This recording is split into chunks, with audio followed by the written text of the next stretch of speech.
小月，我昨天在饭馆亲眼看见两个叔叔差点打起来，一个死死抓住另一个的手腕，桌上的杯子都碰到了。天哪，怎么回事？是吃饭吃出矛盾了吗？我一开始也这么以为，结果我走近一听才发现，他们不是打架，是在抢着付钱。这种场面我可是从小看到大，一点都不奇怪。从小看到大，所以在中国，付个钱还要靠武功。被你说中了，今天这期就来给你解密，中国人为什么抢着买单？太好了，这个问题在我心里放了很久。先从最基本的问起，为什么付钱就要买单？账单还要买吗？这个问题问得好，买单就是付钱、结账的意思。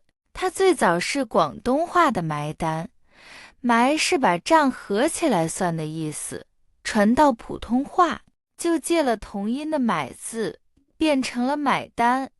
现在全国都这么说。所以吃完饭，我举手喊一声服务员，买单就可以了。对，也可以说结账，两个词意思一样，随便用哪个。明白了，那抢着买单就是好几个人都想当付钱的那一个。没错，重点在抢字上，别人也想付，你就要比他更快。这是我最不懂的地方。在英国，朋友吃完饭一般各付各的，我们叫 going Dutch， 安安静静，没人抢。各付各的，我们也有个词叫 AA 制。中国也有 AA 制，那为什么还要抢？有啊，年轻人之间现在也很常见，但在很多场合，特别是请朋友吃饭的时候，AA 会让人觉得有点生分。身份这个词我第一次听。生分就是关系变得像陌生人一样不亲近了。你跟好朋友每次都把账算得清清楚楚，他可能觉得你把他当外人。有意思，英国人正好反过来，算清楚才公平，公平了友谊才长久。这就是文化差异呀。中国人常说一句话，好朋友之间不算账。好朋友之间不算账，这句我得记在本子上。先别急着记，今天这样的句子还有很多。我们店里就天天上演抢单大战。我先给你讲个真事。你的甜品店，买个蛋糕也要抢？对啊，上个星期，两个阿姨在我收银台前面抢着付钱，一个把手机伸过来，另一个直接把100块塞进了我的围裙口袋。塞进围裙口袋？那你到底收谁的？我夹在中间，谁的都不敢收，最后还是塞钱那位阿姨赢了，因为钱已经进口袋了，没法退。看来在抢单的世界里，现金还是有优势的。所以你看，这不是饭馆里才有的事，是刻在生活里的习惯。那接下来我们就聊聊中国人到底为什么要抢。对，这是核心问题。付钱是花自己的钱，抢着花钱，从算账的角度完全说不通啊。因为你算的是钱，中国人算的是另外两样东西，面子和人情。面子我听说过，英文常翻译成 face， 但我一直没真正搞懂它。面子简单说，就是你在别人眼里的形象和地位。抢到单说明你大方、有能力，特别有面子。那抢输了的人呢？会丢面子吗？抢输了不丢面子，因为你抢了，心意到了。但如果你从头到尾一动不动，就等着别人付，那就有问题了。对，别人嘴上不会说什么，心里可能会想，这个人怎么有点小气。小气就是舍不得花钱，对吧？对，它的反义词是大方。还有一个更厉害的词叫抠门。抠门听起来很形象，先用手指头在门上抠一个洞。就是这种感觉，形容人对钱抓得特别紧。你可以记这个顺序：大方、小气、抠门，一个比一个严重。明白了，我可不想当抠门的人，所以抢单第一是为了面子。那人情是什么？人情更有意思，你可以把它理解成人和人之间的感情来往，像一个看不见的账本。看不见的账本，越说越神秘了。你听我解释，这次我请你吃饭，你心里就会记住，小月请过我，下次你自然会找机会请回来，这叫回请。哦，所以请客不是一次就结束，而是一个来回。没错，这种有来有往，我们有个成语叫礼尚往来。礼尚往来，意思是礼物要有来有往。对，别人对你好，你也要对别人好，关系就在这一来一回里越走越近。我好像突然懂了，AA 制等于当场把账结清，谁也不欠谁。对，账清了，来往也容易断。抢着买单等于告诉对方，咱们的关系还没结束，下次还要见面。天哪，原来抢的不是账单，是下一次见面的理由。Leo， 这句说的太好了，我想把它写在我们店的墙上。这句话免费送你。说到这个，我想起我爸了。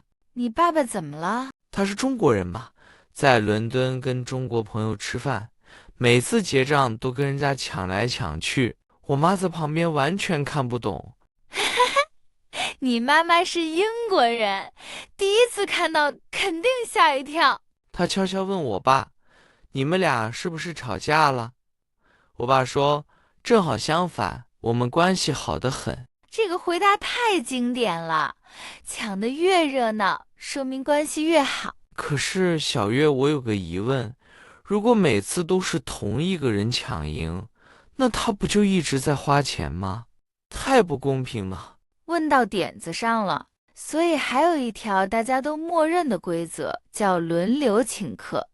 这次你请，下次我请，时间长了其实是平的。哦，这有点像我们英国人在酒吧轮流请酒，这轮你买，下轮我买，等于一个节奏很慢很慢的 AA 制。哎，可以这么理解，账不是当场算清，而是放在时间里慢慢算平。放在时间里慢慢算，你们真的很有耐心。那有人拿本子记吗？当然没有，全靠心里那本账，真拿本子记，反而显得太计较了。计较，是不是就是太在意小事的意思？对，特别是钱上的小事，比如我请你吃了100块的饭，你回请我98的，我要是说你还差我2块，那友谊的小船说翻就翻。哟，可以啊，这个网络用语你都会，看来我们这个节目没白录。那我们来点实用的吧。假设下次我真心想请客，可是每次都抢不过中国朋友，有没有什么技巧？这就要上实战课了。抢单这件事，表面看拼的是手速，其实高手拼的是脑子。快叫我，我要从入门学到精通。第一招，也是最高级的一招，偷偷买单。偷偷买单，听起来像电影里的特供。吃到一半，你假装去洗手间，路过收银台的时候，悄悄把钱付了。等等，这也太聪明了吧！等大家吃完准备结账的时候，服务员会说：“这位先生已经买过单了。”全桌人只能看着你，一点办法都没有。这不是吃饭，这是特工行动啊！现在手机支付更方便了，很多餐厅桌上有二维码，你坐在座位上扫一下，饭还没吃完，单已经买完了。难怪要用抢这个字，原来战争在上菜之前就开始了。第二招，最经典的一招，按住手。服务员把账单拿过来，对方一伸手，你就按住他的手，同时把自己的手机递出去。我昨天看到的那2个叔叔用的就是这招。对，那是全国统一动作。而且嘴里还要配台词，让我来，让我来。你要是付了，我可就生气了啊！等等，付个钱而已，为什么要生气？这句话的真正意思是，我是真心想请你，你不给我这个机会，就是不给我面子。哦，这个生气不是真生气，是在表达诚意。没错，你越生气，越说明你诚意足。中文太神奇了，连生气都可以是友好的意思。第3招，适合嘴上功夫好的人，我叫他找一个非我付不可的理由。比如呢？比如说，这家店我有会员卡，打8折，我来付最划算。哦，把我想请你包装成这样，对大家都好，让对方没办法拒绝。聪明。还有人会说，我们公司能报销，这顿让公司请，其实根本没有这回事。报销我知道，就是公司帮你出这笔钱，我们学校也给老师报销打车费。对，你看，为了把单抢到手，大家的理由一个比一个有创意。为了买单，连小小的骗人都可以被原谅。这叫善意的谎言吗？其实大家心里都明白，但都愿意配合着演下去。还有第4招吗？有，第4招发生在饭局结束以后，微信转账大战。什么？吃完饭还有战斗？比如今天你抢到单了，我回到家会在微信上把我那一份钱转给你。那我收还是不收？你当然不能收，你要是马上收了，你前面抢单的所有努力就全白费了。那我该怎么办？装作没看见？可以点退还，也可以干脆不去点收款，转账24小时没人收，钱就自动退回去了。我看你不收，可能再转一次，你再退，来回2、3次，我就不转了，但心里会记下，下次必须我来请。等一下，让我理一理。转钱的人知道对方大概率不会收，不收的人也知道对方一定会转。对，这是一场双方都知道结局的表演，但这场表演必须认真演完。为什么？直接说谢谢你请我不行吗？行，但总觉得少了点什么，心意要做出来才算数。我不转，好像觉得你请我是应该的，你要是收了，好像你的请客也不是真心的。我的天，一顿饭的背后居然有这么多戏。所以我们常说，中国人的饭桌一半在吃饭，一半在讲人情。那如果我实在抢不过，最后还是别人请了，我应该说点什么才礼貌？好问题，教你3句万能的话。第一句，哎呀，让你破费了。破费，把钱弄破了。哈哈，破费就是花钱的意思，特别是只为别人花钱。这句话是在心疼对方的钱包，表示不好意思。让你破费了。好，第2句呢？第2句，今天吃的太好了，谢谢你。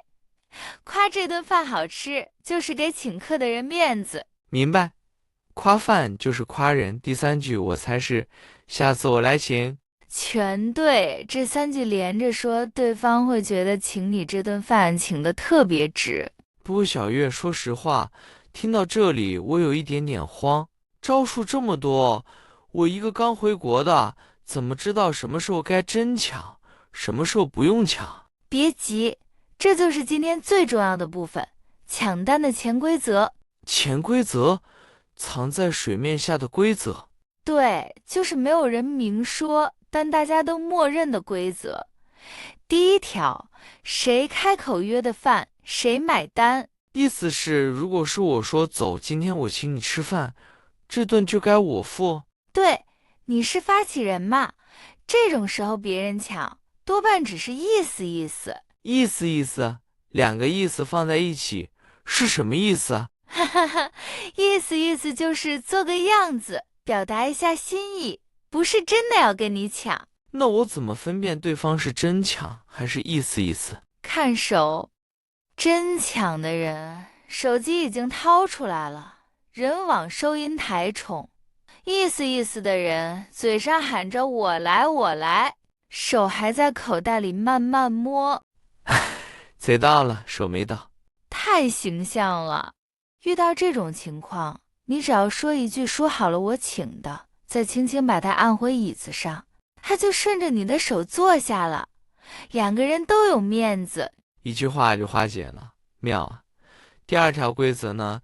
第二条，有长辈在场，一般是长辈买单，晚辈基本抢不过。为什么抢不过？年轻人手速应该更快啊。一是长辈觉得照顾晚辈是自己的责任，二是他们怎么说呢，经验实在太丰富了。你还没反应过来，单已经买完了。你刚才那句怎么说呢？是不是想说他们脸皮厚？这个词我最近刚学会，意思就是不怕不好意思。嘘，这话可不能让我爸听见。他就是那种去洗手间顺便把单买了的顶级高手。原来第一招是长辈们用的最熟的一招，那晚辈就什么都不用做吗？也不是，晚辈可以换一种方式表达心意，比如饭后买杯奶茶，带点水果，或者改天请长辈喝茶。心意到了就行，明白了。第三条呢？第三条，特别的日子，主角买单，比如我过生日，就是我请大家吃饭。等等，这条跟英国完全相反。在英国，你过生日是朋友们请你，你自己一分钱都不用掏。对，这是最让外国朋友惊讶的一条。中国人的逻辑是，好事发生在我身上，我出钱请大家一起高兴。哦，我升职了，考上大学了，结婚了，都是我请客。没错，而且喜事越大，请客就请得越热闹，这叫分享快乐。那我下个月发第一份工资，是不是也应该请你吃一顿？哟，可以啊，学得比我们中国人还快。那普通朋友之间，没有生日，也没有长辈的一顿家常饭呢？那就看关系了，关系近的轮流来，谁抢到算谁的。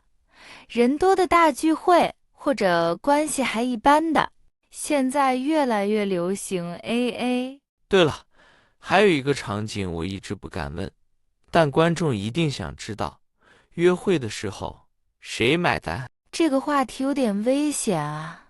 传统的想法是男生买单，显得有诚意。那现在的年轻人呢？现在想法多了，有人坚持男生请，有人喜欢轮流，也有很多女生主动提 AA， 觉得两个人更平等。那第一次约会呢？给个参考答案吧。我个人的建议是，谁约的谁请，另一个人主动说下次我请你，既有诚意，又给了下次见面的理由。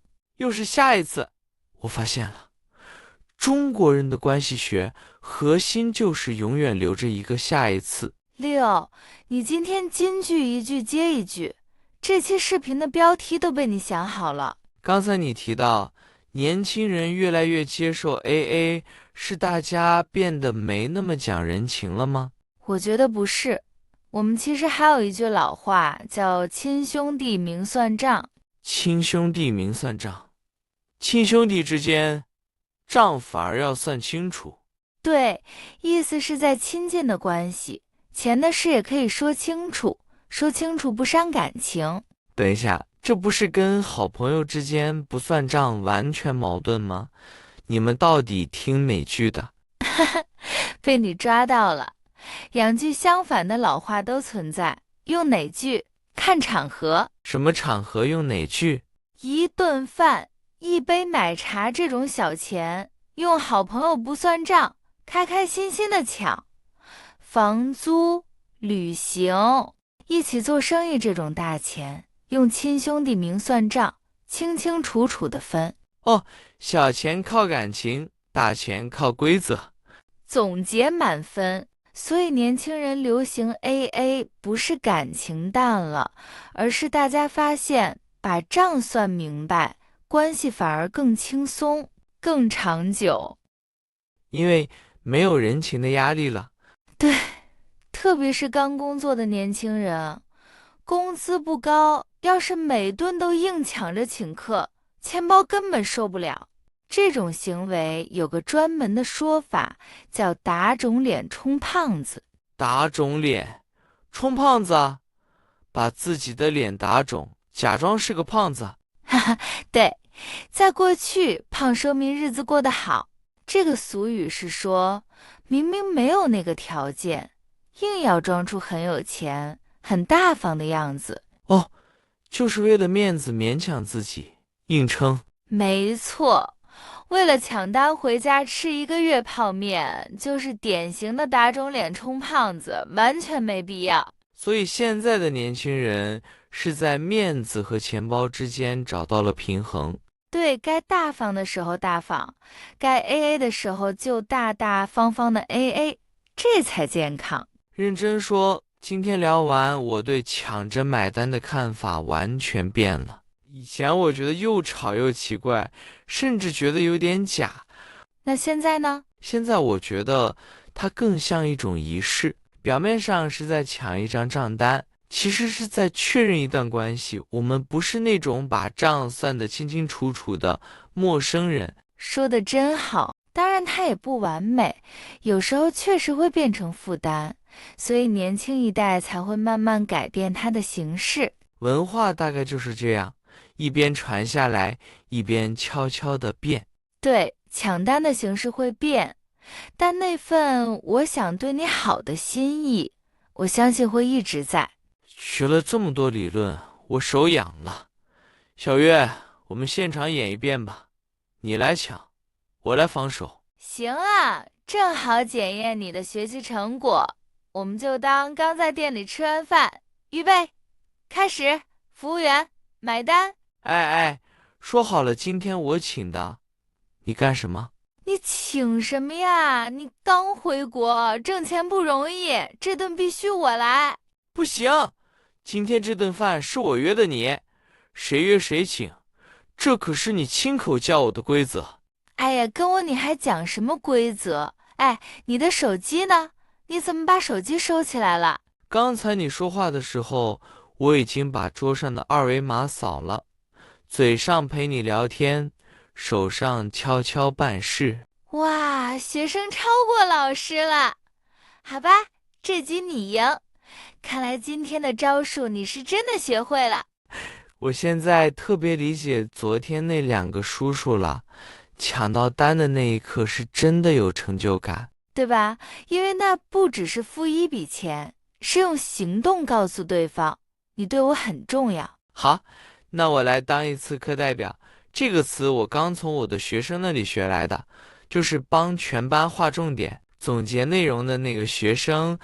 我来总结今天学的内容。好呀，课代表请开始。首先，买单和结账都是付钱的意思，AA 制就是各付各的。没错，然后是抢单的2个原因，面子和人情。请客讲究礼尚往来，轮流请客。好朋友之间不算账。实战4招：假装去洗手间偷偷买单，扫桌上的二维码，按住对方的手说“你付我可生气了”，还有饭后的微信转账大战。潜规则3条：谁约饭谁买单，长辈在场长辈请，特别的日子主角请。还有3句礼貌话，让你破费了。今天吃的太好了，下次我来请。最后别忘了新变化，小钱靠感情，大钱明算账，千万不要打肿脸充胖子。信息量太大了，建议大家多听2遍。下次跟中国朋友吃饭，你就能看懂桌上那场特别的比赛了。如果你的国家也有意思的买单文化，一定要在评论区告诉我们，我和 Leo 都特别好奇。也别忘了点赞和订阅，你们的支持就是我们更新的动力。那今天就聊到这里，Leo，走，去喝奶茶，这次说好了我请。想得美！刚才总结的时候，我已经在手机上把奶茶下单付款了。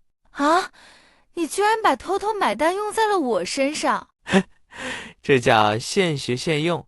我们下期见，记住这句话：手要快，心要诚。